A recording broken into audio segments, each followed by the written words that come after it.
Team గెలిచినా గెలవకపోయినా టీంలో కొంతమంది నేమ్స్ మనం గుర్తుపెట్టుకుంటాం. అలా రోహిత్ అనే నేమ్ గుర్తుండిపోద్ది గైస్.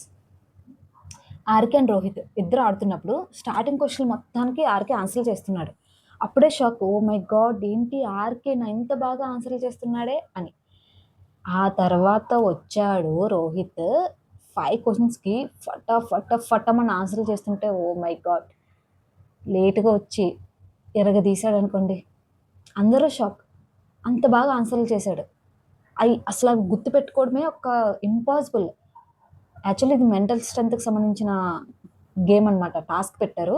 సో అందులో కూడా ప్రూవ్డ్ రోహిత్ స్ట్రాటజీస్ వేయడంలో కానీ, టీంని కోఆర్డినేట్ చేయడంలో కానీ, లీడర్ పొజిషన్లో కానీ, వాట్ నాట్ ఇందులో లేడు అసలు. ఈరోజు మెంటల్ స్ట్రెంత్లో కానీ తను ప్రూవ్ చేసుకున్నాడు హీస్ ద బెస్ట్ అని. అండ్ అపూర్వ అండ్ మిథిలేష్ ఒక టాస్క్లో ఎవరు ఓవర్ కాన్ఫిడెంట్గా ఉన్నారని చెప్పి అడిగితే రోహిత్ నేమ్ రాస్తారు. ఓవర్ కాన్ఫిడెంట్ కాదు, కాన్ఫిడెంట్, జస్ట్ కాన్ఫిడెంట్. వస్తాడు, గెలుస్తాడు, వెళ్ళిపోతాడు, సైలెంట్గా కూర్చుంటాడు.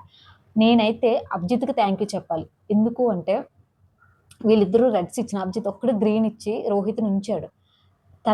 దానికి రోహిత్ ప్రూవ్ చేసుకుంటున్నాడు. ప్రతి టాస్క్ రావడం, గెలవడం, వెళ్ళిపోవడం, అండ్ అంతే సైలెంట్గా ఉంటాడు.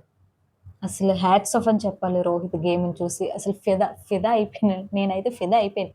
ఇంత బాగా ఆడుతున్నాడు గైస్ రోహిత్. ఎవరైనా చూడకపోతే చూడండి. కొంతమంది నచ్చకపోవచ్చు, ఏంటి వీళ్ళందరూ కావాలని రోహిత్ని ఎత్తుతున్నారని. కానీ కాదు, గేమ్ చూసాక మీరే డిసైడ్ అవ్వండి రోహిత్ గేమ్ ఎలా ఉంది అని. ఎలా ఉందంటే ఏం చెప్తాం, ఇలా ఇలా గ్రాఫ్ ఇలా పెరుగుతుంది. ఓట్స్ అన్నీ ఎక్కడికి పోతే రోహిత్కే పడతాయి. ఎందుకు అంటే తన గేమ్స్ అంత బాగా ఆడుతున్నాడు కాబట్టి.